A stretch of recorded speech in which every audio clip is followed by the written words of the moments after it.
To say that Overwatch has issues would be the understatement of the century.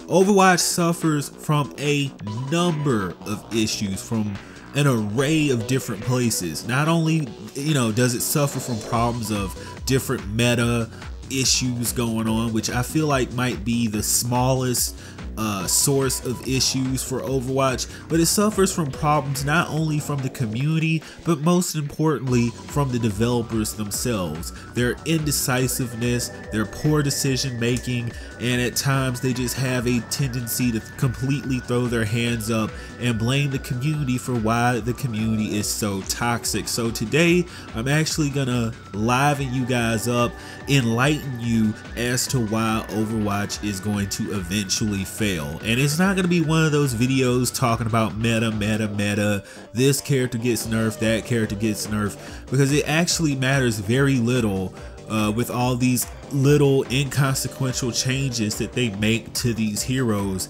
every couple of months to give you that placebo effect of the game constantly evolving and changing. Because for most of us, we know that the game never really changes because of how the community interacts with other people. Like how you interact on a game-to-game basis with other players in this community.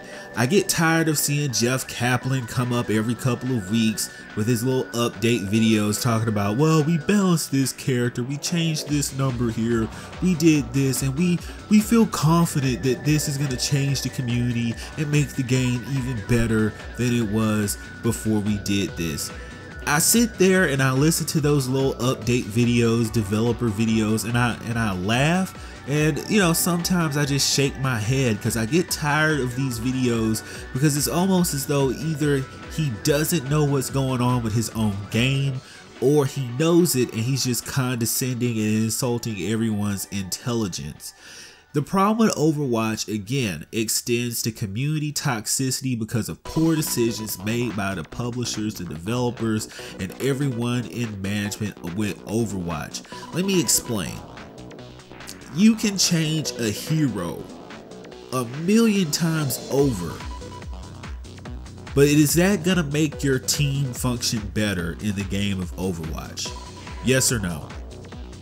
You can have the most overpowered character, but if your team will not cooperate with you, it matters not.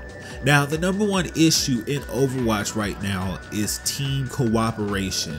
And in a lot of instances, unless you come into the game with a 6-stack on every match, you will run into randoms during competitive play and they will sabotage you without consequence. It's almost laughable with this whole reporting system, because the reporting system completely fails. It can be sabotaged and used against you if you're playing with a team of 2 or 3 people and they might, conspire to report you because you make a pick that they don't agree with. Let's say you pick a Hanzo, a Widowmaker, or some character that's not considered to be meta.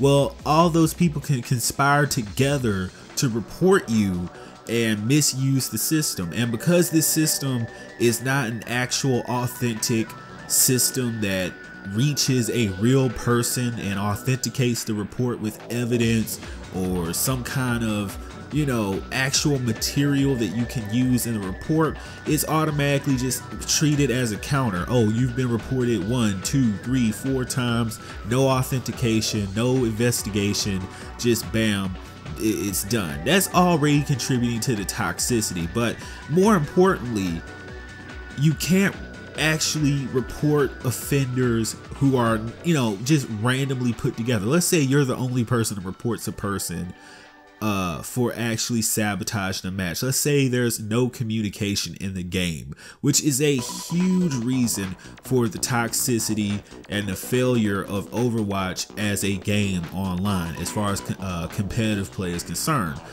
Competitive play is the one mode in the game where you would think you would have communication, and ironically enough, you hear static silence.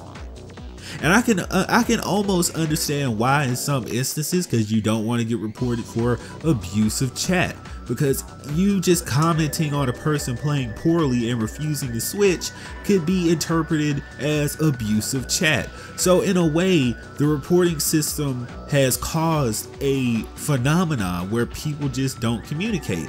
And no, I'm not going to blame the reporting system entirely, because some people just don't communicate. Again, I'm getting to the point where, why is communication, why is a mic not required in a team-based game? And they've gone on record as saying that they want their online competitive play matches to mirror their Overwatch league, to mirror their professional play, when in professional play you have players constantly communicating with each other to, you know, accomplish different objectives. And then when you go online and you try to do the same type of gameplay that you see on these streams and on these events, you don't have cooperation. You have people sitting in silence, not participating as part of the team, which is the most frustrating thing. If I don't have people contributing or communicating or, you know, collaborating with me as part of a team, it makes the whole game frustrating. It makes the entire thing feel like an uphill struggle, not because the enemy team is outplaying this team or doing something that's, you know, overwhelming, but just because you can tell maybe 2 or 3 people on the enemy team might actually be communicating together and collaborating and playing the game as it's intended to be played. But then you over here on your team feel, you know, you feel isolated and you feel like you can't accomplish anything because, well, no one has to communicate. There's no mics required. You can just get on the game and do stupid crap and sabotage your team because you don't want to participate on a mic. I just don't get that. And that's probably one of the primary things that needs to change. But, you know, season after season, they don't require a mic. I don't know why. And this is probably the primary thing that keeps Overwatch from feeling like a great experience, because I have had games where most of the team communicates and you're able to pull off, you know, ridiculous things that you originally thought were impossible, but because you have a little communication and you're able to collaborate together. That's why Zarya feels so underwhelming, because she requires team-based play. There's other characters that require team-based play, like Ana when she nano boost someone, or Zarya when she teams up with Pharah, or whatever different ult that she needs to team up with. Those type of characters don't really impact the meta like they should at all ranks because communication is lacking. Again, whenever Overwatch gets ready to, you know, require more in the right areas of its community is when it's going to get better. Require a mic in competitive play. If you don't want to communicate in quick play, fine, do whatever, because quick play doesn't matter. But in competitive play, where people are supposed to care about the outcome of the match, why are you not requiring communication? That is a glaring mark on the developers, because people have been requesting this season after season after season after season, pretty much, you know, the moment that the reporting system was implemented, because that's when the mic usage sharply dropped off. I mean, I can go into a million different things, at a million different reasons as to why Overwatch is failing. I mean, it's only so much that they can do. I mean, every couple of months, what do? Oh, well, a new hero's on the way. And I mean, the new hero hype lasts for what, a month? Then you get the new hero. Then you can't play with the new hero for the first 2 or 3 weeks. Then you know, hype for the hero dies down because it's like, oh, I can't use them. I know their ult now, whatever. It's just not that big of a deal. That's gonna wear off. That's not gonna be, you know, be able to be done and keep the interest of the community, because that, it's a fatigue now. People are going on to other things. New games are coming out. New team-based games are coming out. And if Overwatch doesn't watch out, they could fade into obscurity as soon as next year. You never know. Just because you have that Overwatch League and different deals and TV deals and this, what, that, and whatever, does not mean you're beyond reproach. These developers need to listen to the community. They actually need to implement things that we asked for, instead of coming up with stuff that no one requested. So let me know what you think in the comment section below. That's been my discussion about Overwatch and how I'm dealing with it. Let me know what you think.